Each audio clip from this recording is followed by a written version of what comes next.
My name is Johanna Wynn, and I'm 27 years old. If you ask me what I value most in people, I'll answer without hesitation loyalty. It wasn't some abstract ideal I picked up from books or movies. It was the way I was raised. My mother, a woman who worked two jobs to keep us afloat after my father left, used to tell me, if you give someone your time, Johanna, you're giving them a piece of your life you'll never get back. So give it wisely. Those words shaped me. They're the reason I've never believed in half measures when it comes to love. If I commit, I give all of myself. That's why when I met Ronald, I thought I had found someone worth the risk. He wasn't like me, steady, careful, always planning 2 steps ahead. No, Ronald was the kind of man who could walk into a room and immediately command it. He was funny, magnetic, the type of person who never had to fight for attention because attention naturally bent toward him. I'm quieter, more grounded. I'm the kind of woman who remembers birthdays without needing Facebook reminders, who brings soup when someone's sick, who doesn't leave people stranded. In a way, I thought Ronald and I complemented each other. He was the spark, and I was the steady flame. That balance felt right, at least in the beginning. We started dating after a few months of knowing each other. It wasn't some whirlwind affair, the kind of thing you see in movies with passionate declarations under the rain. Ours was steady, dependable, something that felt safe to build on. He joked more than once that I was like his wife already. I'd take that as a compliment because truthfully I wanted to be. I wasn't interested in wasting time, his or mine. The early days felt almost sweetly ordinary. I'd cook dinner while he sprawled on my couch with his laptop teasing me about over-seasoning. I drove him to work when his car broke down and stayed up late helping him polish his presentations when he was nervous about a big client. I thought that's what love meant, being each other's safety net, and I was proud of being dependable. But loyalty is funny. You think it's a gift, but to the wrong person, it's just a cushion they think they can fall back on without consequence. The signs started small, the kind of things you brush off because you don't want to seem paranoid. Ronald had always been attached to his phone, but suddenly it was different. He smirked at texts, these small half-smiles that didn't belong to memes or work chats. When I leaned over during movie nights, he tilted the screen away just slightly enough to notice, not enough to confront. The first time I asked, I tried to keep it light. "Who are you always texting these days?" I nudged, curling closer to him on the couch. He didn't even look up. "Relax, Johanna. Not everyone's life revolves around you." It wasn't just what he said, it was the bite in his tone. Sharp, defensive, like I had crossed a line by even noticing. My heart tightened, but I swallowed the sting. I told myself he was stressed, maybe talking to a friend about something private, maybe even planning a surprise for me. That's what you do when you love someone, you give them the benefit of the doubt. But then came the digs. Subtle at first, then sharper. Out with his friends, he'd laugh and say things like, "Don't mind Johanna, she's too serious to have fun. If it weren't for me, she'd probably stay home organizing her bookshelf all night." His friends would chuckle. I would smile too, though it felt like smiling with glass in my throat. One night at dinner, I reached across the table and touched his hand. "Hey," I said gently. "Could we put our phones away for just a little while? I feel like I haven't really talked to you all week." He rolled his eyes, leaning back in his chair as though I'd asked for something outrageous. "God, you're so clingy sometimes. It's not a big deal." That word clingy landed harder than he realized. I wasn't a woman who clung. I was a woman who stayed. There's a difference, but I could see in his eyes that he didn't care enough to know it. Still, I didn't argue. I nodded, withdrew my hand, and let him scroll in silence while my food went cold. But inside, a shift began. A quiet, dangerous shift. I'd always imagined betrayal as a sudden rupture, like a glass, shattering, dramatic, and impossible to ignore. But with Ronald, it started like a hairline crack in porcelain.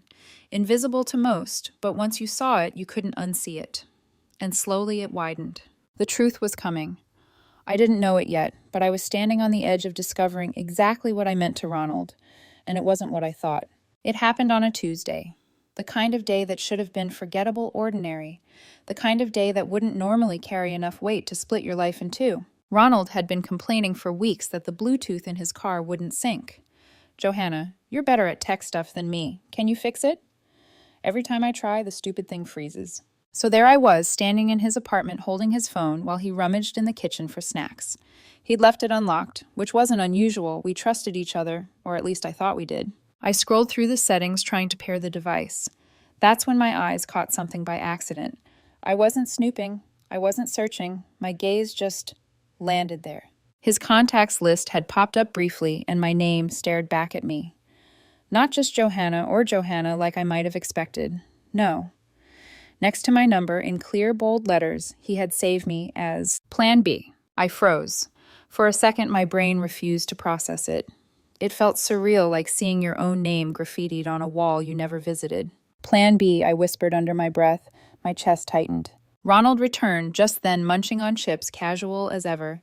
I turned the screen toward him, my hand shaking slightly. Ronald, what is this? He glanced at the phone, and instead of flinching, instead of showing even the smallest trace of embarrassment, he laughed.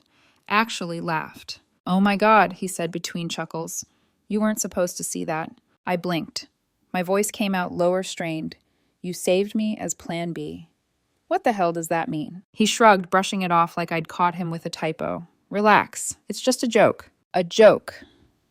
My stomach dropped, but I forced myself to stand straighter. So, I'm not your girlfriend, I'm... What, your backup plan? Ronald grinned, shaking his head like I was being overly dramatic. Come on, Johanna. Don't act like you didn't know your role. You're dependable, reliable. You're always there for me. That's why you're Plan B. The air felt heavy, pressing down on me. My throat tightened, as if invisible hands were squeezing it.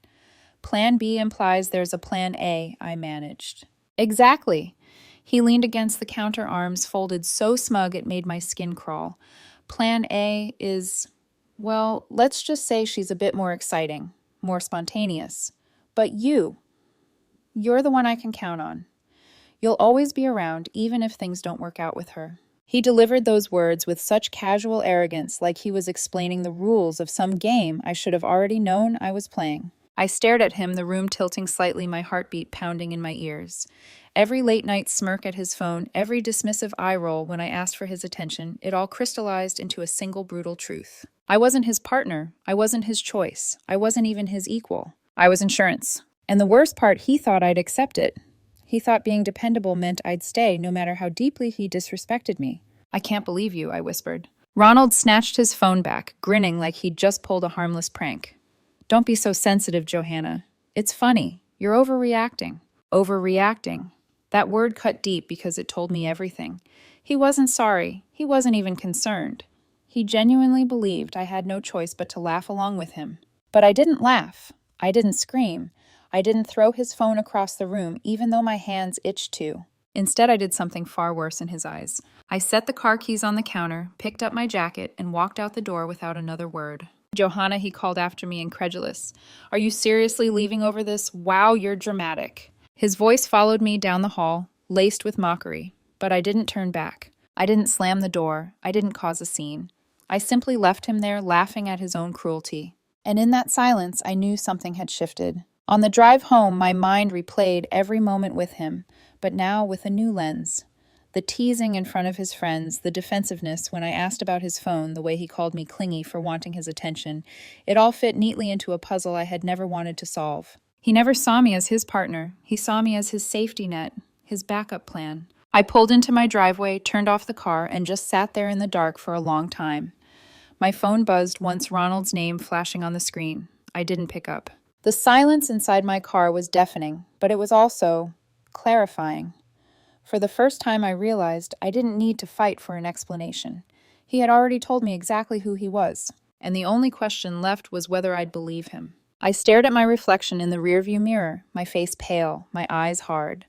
A quiet voice in the back of my mind whispered, "This is the moment. Choose yourself." So I did. I let the phone buzz, watched his name light up the screen, and then I set it face down. That night, I made a decision. I wasn't going to be anyone's Plan B ever again. But Ronald had no idea how much my silence was about to unravel his perfect little game. I didn't answer Ronald's calls that night, or the next, or the day after. At first, my silence was an act of survival.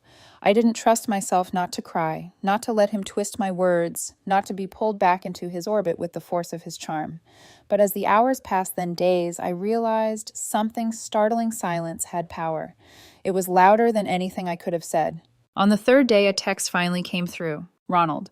So we're not talking now, over something so stupid. I read it once, then locked my screen. No reply. The more he tried to bait me, the calmer I became. I knew if I answered, it would give him exactly what he wanted, a foothold. And I refused to be dragged back into the role he had carved out for me, reliable, predictable, always there. So I stayed silent. Of course, Ronald wasn't the type to take rejection quietly. Within a week, his social media exploded with pictures of him and a new girl. Plan A. Her name was Kara, though I didn't know that at first.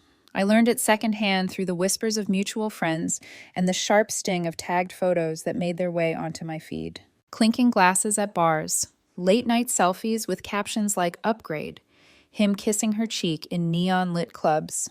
Kara's arm slung around his neck, her grin wide, his smile calculated. It didn't take a detective to know what he was trying to do. He wasn't just flaunting her, he was performing for me. The message was clear. See, Johanna. You were right. You really were a plan B. My stomach twisted every time one of those photos appeared, and yet I forced myself to look only once, twice at most. Then I would close the app and remind myself, you already knew who he was. Don't give him more space inside you. But the hardest part wasn't seeing him with her. It was hearing what he told our friends. Johanna's always been too clingy. She freaked out over a contact name like, who does that? She's dramatic. Kara gets me in ways Johanna never did. Some of those words trickled back to me through Jenna, a mutual acquaintance. The same Jenna who had once cheered for us, who now messaged me late one night. Ronald says you're blowing things out of proportion. Honestly, Johanna, maybe he's right. It was just a joke. I stared at the message for a long time before replying. A joke doesn't require a backup girlfriend. That's not funny. That's pathetic. Jenna never replied, and that was when I knew he was rewriting the story. To his circle, I wasn't the betrayed girlfriend anymore. I was the clingy, dramatic one who couldn't take a joke. It stung. Of course it did. But my silence became my shield. Instead of fighting his narrative, I built a new one of my own. I poured myself into work, taking projects I had once shied away from. The office, once a place that felt routine, became a space where I could breathe without being tethered to him. I stayed later, volunteered for new clients, and slowly, almost without realizing it, my boss began to notice. You've stepped up lately, Johanna, she said one afternoon, sliding a new assignment onto my desk. I started exercising again, something I had let slip while trying to fit into Ronald's chaotic social life. Mornings at the gym turned into evenings where my body felt strong in ways my heart hadn't in months. And most importantly, I reconnected with friends I had neglected. Friday nights, that once belonged to Ronald's parties, now belonged to wine glasses and laughter with women who had known me long before him. They didn't ask me to explain. They just let me be. The silence that began as survival grew into something else.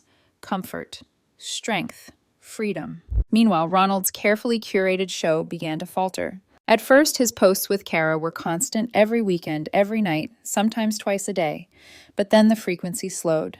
The captions grew vague. A month later, there were no more selfies, no more wine glass clinks, just a single post with black text on a white background. Some people aren't who they seem. I didn't need details. I knew exactly what had happened. Men like Ronald never change their patterns. Kara wasn't his first plan A, and she wouldn't be his last. She was simply the next placeholder in a game he thought he was winning. And now, as the cracks began to show, I felt no desire to swoop in, no pity that made me want to answer his calls.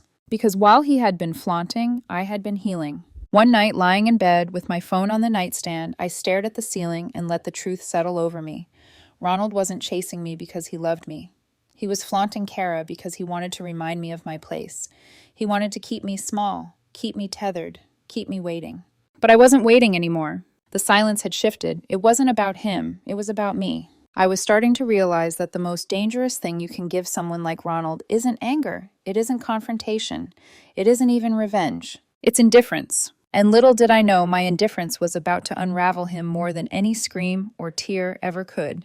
Ronald always needed an audience. Without one, he wasn't Ronald. For weeks, I'd watched from a distance as his curated fairy tale with Kara unraveled in slow motion. The posts grew fewer, the smiles less convincing. Then, as predictably as a clock striking midnight, the pictures vanished altogether. In their place came cryptic updates. Not everyone you trust deserves it. Loyalty is rare. Hold on tight if you find it. The irony would have been laughable if it weren't so pathetic. And then the calls started. The first one came just after midnight. My phone lit up with his name vibrating on the nightstand. I stared at it until it went dark. Minutes later, a voicemail notification. Against my better judgment, I listened. His voice was slurred heavy with liquor. Johanna. Hey. Look, I know I messed up, but you know me. You know I didn't mean it like that. I need you. Call me back, okay? I deleted it. The second voicemail was angrier. So that's it. You're just gonna ignore me. After everything I did for you. You're really that cold. I deleted that one too. But by the fifth call in 2 days, I didn't need to listen anymore. His desperation leaked through the timestamps alone calls at 2 a.m., 3:15, 4:47. He was unraveling, and the silence he once mocked was crushing him. And me, for the first time in months, I was thriving. At work, my boss had pulled me into her office with a smile I hadn't seen directed at me before. Johanna, I've been impressed. You've handled the Martinez account flawlessly. I want you to take on a bigger role. Think you're ready? I nodded. Though inside my heart pounded with something that wasn't fear, it was excitement. The kind Ronald had never once inspired in me. My evenings, once eaten up by his parties and his friends, were now mine to shape. I filled them with things that nourished me. Yoga classes, books, gathering dust on my shelves, long walks under the city lights. And slowly something unexpected began to happen. I noticed Adrian. He was a coworker I'd barely given thought to before, a quiet, thoughtful man who rarely raised his voice in meetings, but always asked the kind of questions that made everyone else pause. Unlike Ronald, Adrian didn't need a spotlight. He seemed content just doing his work well, treating people with respect. One evening, after a late client call, we ended up walking out of the office together. He noticed the fatigue in my face and said, "Don't take this the wrong way, but you look like someone who's been carrying too much." I laughed softly, surprised by the kindness. That obvious. He smiled, not the practice kind Ronald used, but something warmer. Only to someone who knows what it looks like. That night, as I drove home, I realized how foreign it felt to be seen without being mocked, respected without strings attached. I wasn't falling in love, not yet, but for the first time I could see the possibility of something different, something healthier, something that didn't leave me doubting my worth every second. Meanwhile, Ronald's downfall accelerated. Mutual friends told me Kara had left him after discovering he'd been messaging other women. Shocking, I know. Apparently, she hadn't found it funny to be slotted into his little Plan A-B game. She wasn't dependable, so when his thrill-seeking backfired, she cut him off swiftly. That's when Ronald turned his energy back to me, as though I'd been waiting in the wings. One night, just as I was curling up with a book, a knock echoed through my apartment. When I opened the door, Ronald stood there. His hair was disheveled, eyes, bloodshot phone clutched in one hand, like it was the only thing tethering him to earth. "Johanna," he whispered, his voice cracking. "Please, just let me in." I didn't move aside. I didn't reach for him. I simply stared. "There's nothing for you here, Ronald." His eyes flashed with anger, the mask slipping. "Are you seriously this cold?" "After everything I did for you." I tilted my head, my voice calm. "Everything you did to me, you mean." He scoffed, running a hand through his hair. "You're acting like I'm some monster. I just made a mistake." "No," I said softly. "You made a choice, over and over again. And now you're living with it." His lips parted like he wanted to argue, but no words came. He just stood there, a shell of the man who once thought he was untouchable. I closed the door. This time I locked it. As I leaned against the wood heart steady, I realized something profound. Ronald wasn't chasing me because he loved me. He was chasing me because I was the only one left. But I wasn't his fallback anymore. I was free. And while his world shrank, mine was just beginning to expand. After that night at my door, Ronald didn't vanish. If anything, my silence seemed to provoke him more. The calls multiplied. One night, 7 in a row. I let them ring, each one vibrating the nightstand like a small earthquake. The voicemails piled up, each more erratic than the last. The first was pleading. "Johanna, please just pick up. I just want to explain. You know me. You know I didn't mean it like that." By the third, his tone had hardened. "You're really going to throw away everything we had over a stupid joke? You're proving me right. You are dramatic." By the fifth, the venom came out. "Fine, be stubborn. But don't think anyone else will put up with you the way I did." And by the seventh, his voice broke into something I almost didn't recognize. Sniffling ragged breaths. I just need you. You were always there for me. Please, Johanna, don't leave me like this." I sat in the dark, staring at my phone long after the last message ended. Once those words would have gutted me. Once I would have rushed to reassure him, to comfort the man unraveling on the other end of the line. But not anymore. Now I heard what lay beneath every plea and every insult: desperation, yes, but not love. Ronald didn't miss me. He missed the certainty of me. He missed the safety net he thought I'd always be. And for the first time, I realized how dangerous it had been to give someone like him that kind of certainty. A week later, his tactics shifted. He stopped calling, but instead, one evening, I came home to find an envelope taped to my door. Inside was a handwritten letter, pages of scrawled apologies, crossed out sentences, desperate justifications. His handwriting was uneven, rushed, like he'd poured it out in one frantic sitting. I didn't mean it the way it sounded. Plan B was just a nickname. You know I never wanted to hurt you. I realize now that you're the only one who ever made me feel safe. Kara didn't care about me the way you did. No one has. If you still care at all, meet me at the cafe tomorrow at 6. If you don't show up, I'll know it's really over. I read the letter twice. The first time I felt my pulse race, old instincts urging me to soothe, to fix, to give him the closure he was demanding. But the second time I caught the patterns. It wasn't an apology, it was a manipulation. Every line twisted to remind me of my role, the caretaker, the fallback, the dependable one. Even in written words, he couldn't help but center himself. I folded the letter neatly, slid it back into the envelope, and set it in the recycling bin. The next day at 6, I stayed home. When my phone buzzed hours later, I didn't even bother opening the message. I didn't need to. I knew exactly what it would say. More promises, more excuses, more attempts to reel me back into his orbit. But I was already gone. Meanwhile, life had other plans for me. At work, Adrian and I began crossing paths more often. Not by design, just by circumstance, late nights on overlapping projects, coffee runs during long meetings, brief conversations in the elevator. One evening, I dropped a stack of files in the hallway, and he knelt without hesitation to help me gather them. Our hands brushed, and I caught him glancing at me with something almost like concern. "You always take on too much," he said softly. I smiled faintly. Better than taking on too little. He shook his head. "There's a difference between working hard and carrying everyone else's weight. You deserve someone who knows that." The words lingered long after he walked away, not because they were romantic, they weren't, but because they carried something Ronald had never once offered me recognition. Adrian saw me not as a fallback, not as a safety net, but as a person with worth on her own. That contrast was like sunlight streaming through a crack in a dark room. And yet, even as I began to step into that light, Ronald's shadow loomed. Mutual friends reached out again, this time with guilt in their voices. "He's not doing well, Johanna. Maybe just talk to him. He needs closure." Closure. The word made me laugh bitterly. Closure isn't owed. Closure isn't a gift you hand to someone who shattered your trust.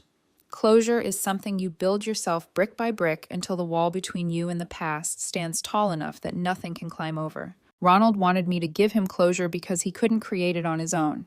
He wanted me to patch the wound he inflicted, then thank him for letting me try. But I wasn't his nurse anymore. I wasn't his safety net. I wasn't his plan B. And the more desperate he grew, the clearer that truth became. One night, he left another letter, not taped to my door this time, but slipped under it. This one was different. Not an apology, not a plea, a confession. He wrote about how every relationship he'd ever had was a game to him, how he'd always kept a plan A and a plan B, sometimes even a plan C. He admitted he thought it made him clever, invincible. But now he wrote, "You were the first one who actually left, and it scares me that you might be the last person who ever will." I sat there on my kitchen floor, letter trembling in my hands, and realized something chilling. Ronald wasn't chasing me because he loved me. He was chasing me because for the first time, his game had failed.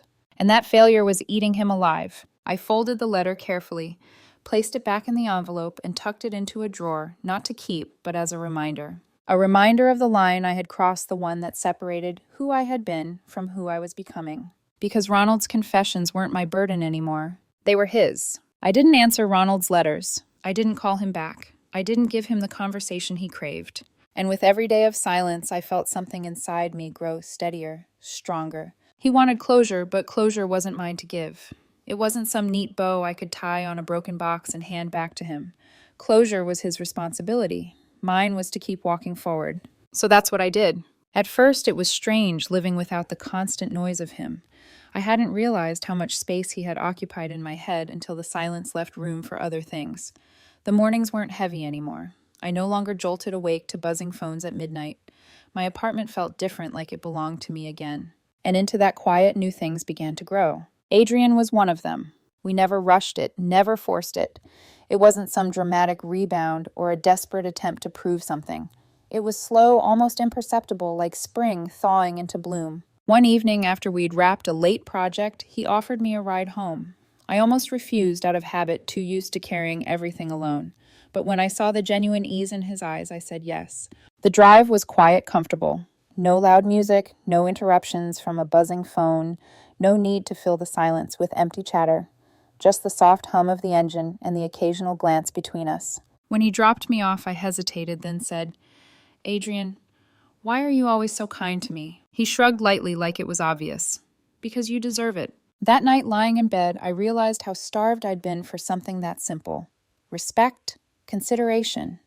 To be treated as enough without having to prove it, beg for it, or compete for it.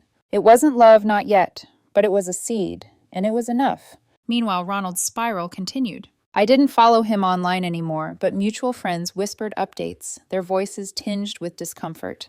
He was drinking more, lashing out, cycling through short-lived flings that burned out as quickly as they began. One mutual acquaintance stopped me in the grocery store, eyes wide. "Johanna, he's not the same. He blames everyone but himself, says you ruined him." And I smiled faintly, though inside I felt the weight of those words. Ruined him. No, I thought. He ruined himself. All I did was step away from the wreckage. The difference between us became clearer with every passing week. While he scrambled for validation, I built stability. While he clung to chaos, I chose peace. One Saturday morning, I took myself to a small cafe I'd always meant to visit but never had time for. I sat by the window with a book, sipping coffee, slowly savoring the quiet. It felt indulgent, almost rebellious to do something just for me. As I watched the street outside, I realized something profound. I no longer needed Ronald's absence to define me. I no longer needed his silence to feel powerful. I had reclaimed myself. And Ronald, he could keep chasing ghosts. The last time he tried to reach me, it wasn't a call or a letter. It was a message delivered through a friend. He says he's sorry. He says he just wants to talk just once to explain. I shook my head. No, there's nothing left to explain. Because the truth was simple. Ronald wasn't knocking on my door or filling my inbox because of love. He was doing it because for the first time he had lost control. And he couldn't stand it. But his chaos wasn't mine to manage anymore. I didn't want revenge. I didn't want apologies. I didn't want the kind of closure that demanded I sit across from him one more time, watching him twist his words until I doubted myself again. No, my closure was already here. It lived in my laughter with friends, in the steady rhythm of my mornings, in the growing warmth of Adrian's quiet presence. Closure was choosing peace over chaos. Closure was choosing myself. And the silence I gave Ronald, that was my final answer. Months passed. Seasons shifted. What once felt like an open wound became nothing more than a faint scar, visible, but no longer painful. I hadn't heard from Ronald in weeks. At first, I thought the silence was another tactic, another performance meant to draw me back in. But this time, it wasn't a game. This time, he had finally run out of moves. It was a mutual acquaintance who told me what became of him. We bumped into each other at a networking event, the kind of place Ronald used to thrive in.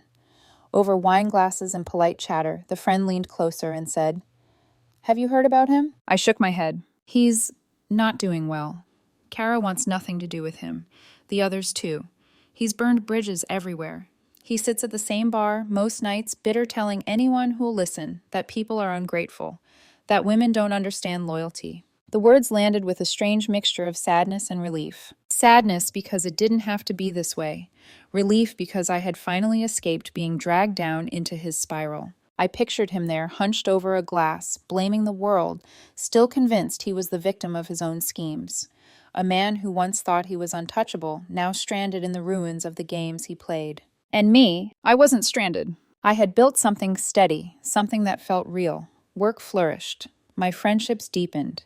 Adrian's quiet presence became a constant, gentle encouragement, small kindnesses, unspoken respect that blossomed into something warmer with time. It wasn't about replacing Ronald. It wasn't about proving anything. It was about finally understanding what it meant to be with someone who valued me without conditions. Someone who saw me not as a fallback, not as plan B, but as a choice. The contrast was almost cruel in its clarity. Ronald thought he was choosing excitement over stability, chaos over calm. He thought being reckless made him free, but all it made him was lonely. Because when the thrill burned out, when Plan A walked away and Plan B refused to play along, he was left with nothing. And I had peace. One evening, I found myself back at the same cafe where Ronald once demanded I meet him for his closure. I sat alone, book in hand, coffee warm between my palms. Outside the window, the city moved with its usual rhythm, couples walking, cars honking, life flowing endlessly forward. I realized then that closure had never been about him. It had always been about me. Closure was not letting him back in. Closure was not needing the apology he'd never mean. Closure was the silence I gave him and the silence I kept for myself. Some people don't deserve to hear your final words. Some people only deserve the echo of your absence. Ronald will never know how completely I let go. He'll never hear the final chapter of my story, and that's the point. Because I'm not his plan B. I never was. I was his last chance at something real, and he threw it away with a smirk. Now he can sit with the hollow echo of his own choices. And me, I've chosen a different kind of echo. One filled with laughter, respect, and the steady hum of a life that is finally mine. Silence was my answer, and it was enough.